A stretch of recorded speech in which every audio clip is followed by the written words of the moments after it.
Hey and welcome to Neverwinter with Aragon. So as requested, today I'm going to go over my Cleric healing build. A build that you will use to protect and aid your allies to make sure they're always at that full HP and take as little damage as possible. Now this build will primarily be for just your random queues. The queues which you're going to need to do every day to obtain this daily bonus of rough astral diamonds, which you will go and refine up, getting that daily 100,000. However, this build, if you just want to look at the powers and get the same setup as me, does work in most other content, but if you're running a trial you might want to run a different set of powers, and I shall go through them as we talk about those different sections of my build. So we first start with our powers, and this is the exact setup that I usually like to run with, and you're mainly basing your heals off Healing Word, which is a continual heal over time, and you're just going to buff the heck out of it every time you cast it, which we'll need to do every 18 seconds. However, if you can keep your party healed through some other means like your daily powers, you can use your repeated blessings to extend that duration of the Healing Word, meaning you'll have to even spend less divinity. Now we'll first go to the at-wills, and you'll primarily be just using Scattering Light as that at-will power that you just use in downtime whenever you've nothing to heal and nothing to cast. And there is a reason why I've chosen this one over the other ones. And otherwise you'll use Blessing of Light every time before you use a heal power to give that 10% extra healing ability. Then for our encounters, we're mainly just using our Healing Word as that big heal power. It's a nice burst heal at the beginning, 450 magnitude, and a heal over time of 300 magnitude. Now to buff up your Healing Word, you're using Exaltation, and very neatly it has an 18.5 second cooldown.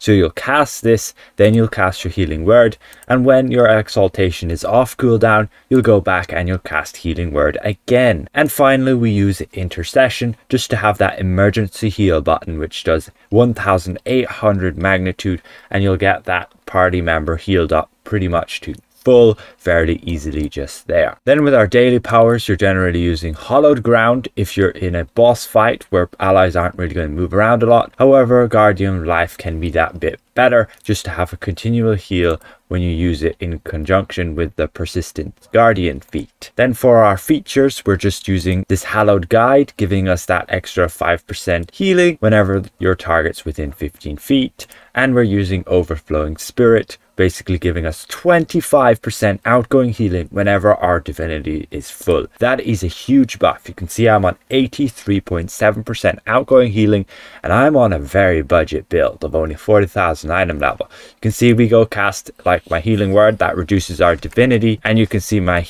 outgoing healing is down to 58.7%, and that gets buffed up by 25% just due to this Overflowing Spirit. But you need to make sure your divinity is full. So a very easy way to do is to only cast your Healing Word when your divinity is full, which it should be if you aren't repeatedly casting it. Then for our feats, we're using repeated blessings that will just help with our Healing Word to make it so the uptime is a little bit longer, especially when we cast Hollowed Ground or Guardian of Life. That will keep refreshing that duration. You can see when I normally cast Healing Word that you'll have the icon in your buff bar and it will tick down from 18 seconds. However, when we get our action points nice and full, you can use your Scattering Light just to hit targets, and you can also use your Channel Divinity to cancel that. And you can repeatedly do it like this, effectively time cancelling Scattering Light, meaning it'll take a lot less time to cast it, meaning you're still gaining the full amount of action points as it normally would for the duration you cast it. That's how you gain action points. So we fully obtained our action points, and we can go cast that Healing Word. You can see the time will start ticking down from 18 seconds, but we can cast Hollowed Ground, and while we stand in it, you can see the duration just gets refreshed back to 18 seconds all of the time, as you can see right there. As long as this Hollowed Ground is up, I don't have to cast Healing Word anymore, as long as of course people actually stand in it, and that is why you would mainly just use it in a boss fight. And Hollowed Ground has another additional heal effect to it, along with a 12-second duration. On our second set of feats, I go with Battle Prayer, mainly due to reducing the channeling time for that actual Light of Divinity, which is our massive single target heal that you would do on a tank. So when you're in a boss fight and the tank's taking a lot of damage, you might want to pop this every now and again in between using Intercession as well. The thing about intercession is you can't target it. Only the nearby party member with the least amount of hit points will get healed, whereas your Light of Divinity, anybody who you have marked, like I can mark myself, you can see they'll get the wings there next to their hit points, and they'll be the target of your Light of Divinity. And reducing that down to a 1 second cast time instead of the normal 2.5 second cast time to get the full magnitude makes it a lot more user friendly, being able to not have to stand there for ages. Of course, it will require you to cast an empower that will cost divinity, so you'll only be able to do that after you've casted that healing word if you're using my setup. And then for the third set, we're using our blessed armaments just to give us that extra buff on our exaltation, and will also give that ability to reduce the damage you take by 10% and allow you to deal additional radiant damage. And with this feat, you can also consider running your divine glow. It will give you reduction to your threat and an added effect of increased divinity. However, it's not as good as exalt, because you can see exalt will give you 20% buff to your healing, so that's very good to use with healing word once you cast it. Then for our fourth set of feats, again, you just want that persistent guardian. In a trial, you might want to use anointed arms instead to give your allies that bit of a buff in damage. You can see 3% there with anointed army, which has a duration of 20 seconds. Just a small little buff there, but every little matters in regards to just burning down the bosses. And then finally, the last set of feats, you can see I haven't chosen anyone. And then with the last set of feats, you can see I haven't chosen one of these. And the main factor is it changes that Light of Divinity, making it have a much longer cast time. You can see here you're going to cast up to 3 times. It will then be able to heal nearby party members. Again, this could be good in a trial, but we're just running dungeons and random queues, so it's not such a big deal. And then you have the Angel of Life, which you could use to basically allow you to spam healing powers without using divinity with that Angel of Life effect. However, it has a 3-minute cooldown. So then we move to the stats on our character, and as a healer you want to focus on your power, your critical strike, critical severity, and your outgoing healing. Primarily you want to focus on just power and outgoing healing, and lastly your critical strike and critical severity, and those will give you all of those boosts to that healing for your character. Of course, there's also the damage from your item level that will give you that boost, just a flat bonus. So the more item level you have, the better, but keep in mind most of those queues, again, you'll just get scaled down, so that's kind of a bit redundant there. Then we move to our gear, and you can see I'm absolutely not running the ideal setup. For your headpiece, you might want to look into Descent into Avernus and pick up this Garistral Horns. Whenever you hit or heal, you'll gain just 1% critical strike, stacking up to 10 times. That can be very easy to proc with your healing word. You might want to look in New Sharandar. You could farm those mini bosses in hardcore mode and get those Rain Catcher, giving that big boost to your outgoing healing of 7.5%, just due to the rating, as long as you're not capped. For your armor piece, again from Avernus, you might want to pick up that Bone Devil's Ribcage, but just seriously expensive. You can also instead just use the Raindrop Remnant from, again, Hardcore Vault of Stars. It'll give you that 5% outgoing healing when in a full party. For your arms, you get those Wrist Guards of Participation. And as for boots, you could pick up these Slips of the Rain, giving that power whenever you're critically hit. However, it gets on a chance. It does proc off heals, but you might want to be better off, again, looking into our Descent into Avernus and picking up those Boots of the Herald to give your allies that extra defense. As for those weapons, sure, these celestial weapons are okay. They're not the best. Lionheart would be a little bit better, but otherwise those masterwork ones are generally the best to just help your party out. As for your neck, waist, and artifact, that set that you combine there, gaining Trickster's Gift is pretty much the best one we can get. Tiamat set is also pretty neat, but this newer set gives you that more item level and also up to a 10% boost in healing, depending on the difference of hit points between you and your target. As for your rings, again, my ones are not ideal. You want to go to Sharandar, you want to be farming that Vault of Stars, and you want to be getting these top tier rings, namely the Grove's Crystal Tears, giving you that outgoing healing rating, along with whenever you have shield or temp HP, so you could run with a bark shield, you'll gain 5% critical strike as well. And then a pretty decent one as well is the red eyes glare, just giving that 5% power. As for your shirt and trousers, well, for your shirt, again, you can go to Avernus and you can go and grab the shirt. That'll give you that extra 5,000 power when your stamina is over 75%. But again, another big grind. As for your trousers, you could go to that new Sharandar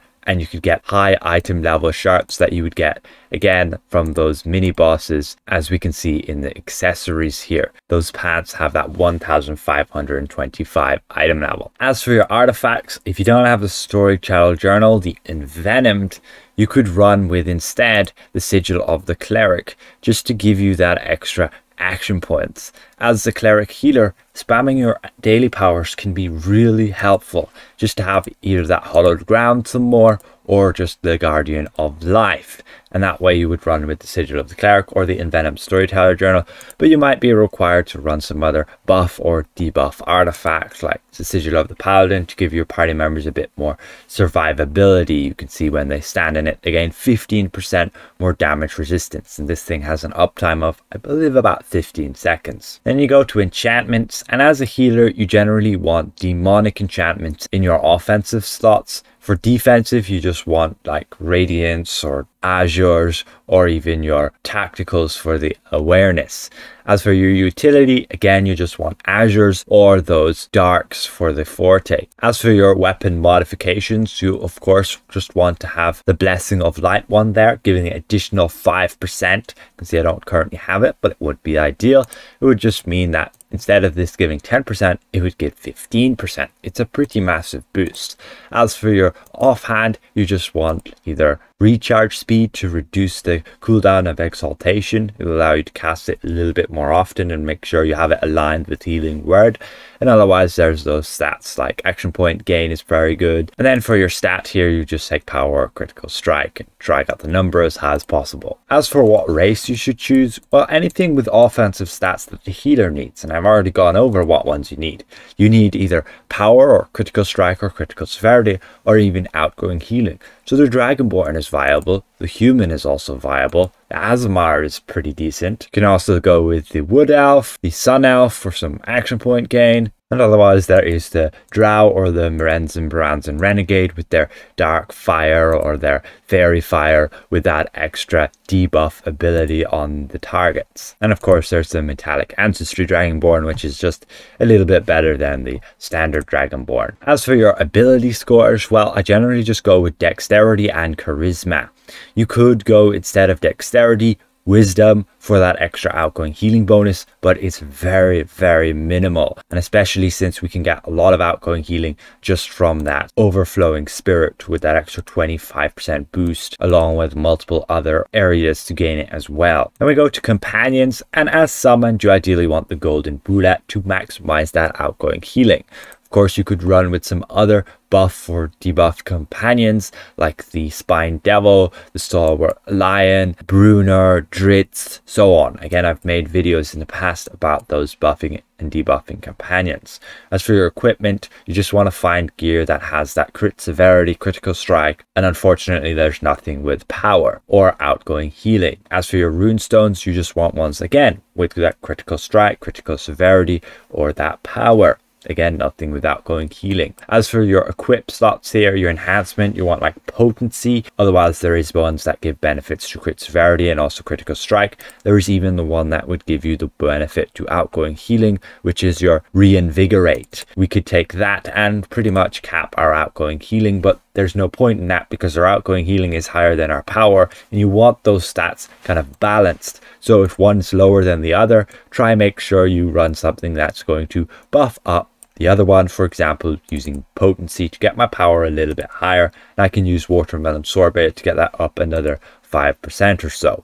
Using the Black Dragon's Ion Stone for the crit chance, Baby Deep Crow for the power, Golden Bullet for the outgoing healing, and the Compi for more power. Again, this is all a budget build, so I'm using pretty much the cheapest things that I have available to me to give me that item level and to give me the benefits to my healing capabilities. Finally, we go to our mounts, and in our current section here, I generally run with Oral Armament. That's from the Swift Golden Lion, and it gives the ability to put shield on targets. Us as a cleric, we have no abilities to give that overlay of blue shield, so using a mount combat power for that can be pretty handy. Of course, there might be situations where you run a trial where you want to have that extra buff or debuff combat powers like your Eclipsed Armament from the Eclipsed Lion. As for our equip power, we're using our Ferocious Predator to give power and crit severity. Again, you just want to take power or critical strike or critical severity as those bonuses to those ratings. Unfortunately, again, there's nothing with outgoing healing. Then for our stable, we can see we're using pretty dirt cheap insignias there, all blues at the moment, and we're just using a mix of aggression insignias, dominance insignias, and then ideally you could also have brutality insignias, but if you don't have any, then you could use skill ones, but it gives you combat advantage, which is a little bit useless. As for your collars, you ideally want to have an outgoing healing collar as your first collar to pick up. Otherwise, there's benefit to crit severity collar. There's also one that gives to action points. Keep in mind you can only have one collar of each type. You have like supportive, sturdy, unified, wayfaring, and practical. And you can only have one of each type in those slots. They do not stack up. As for my insignia bonuses, you can see I'm using 2 Assassin's Covenant. That'll decrease my defensive stats but increase my offensive stats. It'll just help us out to get that little bit more healing. And otherwise 2 Gladiator's Guile just for the movement speed, and a Shepherd's Devotion to buff up your allies' defense whenever you cast a daily power. And then we go to our boons and our campaign boons. Again, you just want to be taking all these offensive power slots along with your critical strike and critical severity. Just ignore the combat advantage and accuracy. We don't need it. Make sure to pick up Marathon Runner for the extra move speed. In tier 5, again, you ideally want to get this Forte and also this outgoing healing bonus. However, instead of Forte, you could go with your action point gain just to keep stacking that so you can cast the daily powers a lot more often. Otherwise, there is Blessed Advantage to apply heal over time on your allies, give them extra power bonus, and also give them extra recharge bonus. Very neat for giving them extra damage. And otherwise, there's the defensive one, the Blessed Resilience, giving them extra defense, giving them extra health, and also giving them extra stamina back. As for Guild Boon, you just again want to be taking that power or the critical strike or the critical severity. Defense, you ideally want either defense or awareness. And then for utility, you ideally want your revive sickness if you're running some content where you know you might die. And that's pretty much it for my build. Buff food, again, you just want to use things that are going to benefit you. For example, right now, the main buff food we have is from our Vault of Piety, where we can pick up that Wildstorm Elixir, just giving that extra critical strike and critical severity. And you could run with your event food, your Watermelon Sorbet for the extra power. And you could run with your Flask of Potencies to give you that extra critical strike, give you that accuracy, power, and also 5% critical severity. And you could run with some Guild Stronghold food as well, Zamble Cave there for 5% extra move speed. And that's it for my budget build. And with this, we can queue up to pretty much any of these queues, as long as you have that 40,000 item level to allow you to get into the trial queue. Dungeon queue, you just need 30,000. We can queue up. We get an instant pop there because it was requiring a healer, and we can jump in and see how it goes. So we got Infernal Citadel, and I'm just going to run through this and we're going to leave you there. Hopefully this build has been somewhat insightful and helpful to you guys. Again, mainly you're just going to want to look at this power setup and see if it's right for you. I do recommend looking at other people's builds just to make sure that you check out those different options of different play styles. There are different ones where you could use your Bastion of Health. So again, I'd like to give a massive thank you to all of my channel members for helping me keep my channel going. And if I presented this well, consider leaving the video a like. And if you're new around here, consider subscribing. See you guys around. Goodbye for now.